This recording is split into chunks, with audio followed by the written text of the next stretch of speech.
Sidecar, a new passenger and an entry into this year's World Sidecar Cup. Shane Soutar is back on track in more ways than one.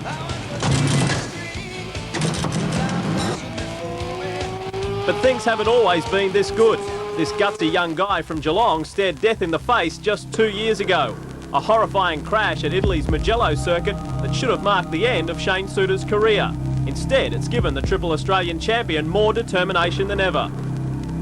It's something I don't try and think about very often because it doesn't pay to ponder on the crash aspect. But there's a driving force created from the crash.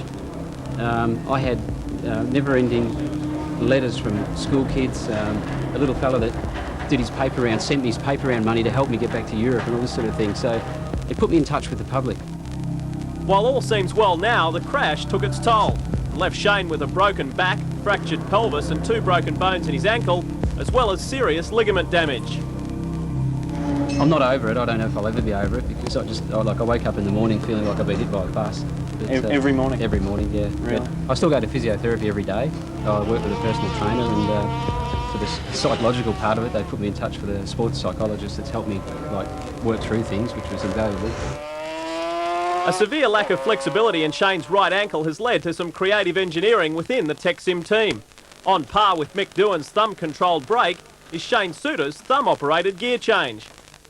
With an electric window button from a 4-wheel drive, hooked up with air pressure from an onboard compressor, Shane can now change gears without fear of his ankle seizing up.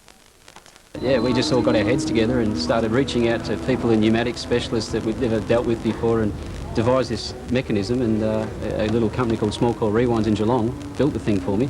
And now we've actually got one of their guys on our team because he comes along with us to make sure it keeps running.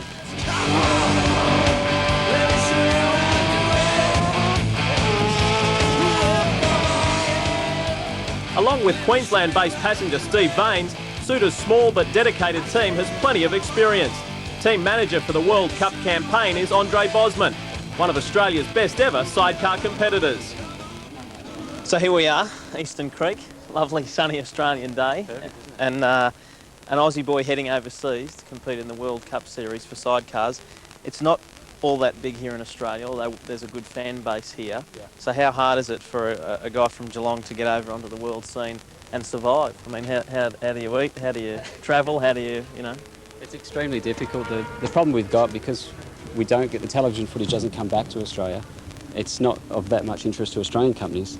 It's very important to the European companies, but they all want to sponsor their own boys. You know, like we've approached German firms and they just say, "Oh, why would we sponsor an Australian? We want to sponsor a German guy." So suddenly, until you get up to the top 10, it's a case you're on your own until you sort of cut it, basically. And although returning to the toughest sidecar competition in the world will be challenging, if anyone deserves to succeed, it's Shane Soutar.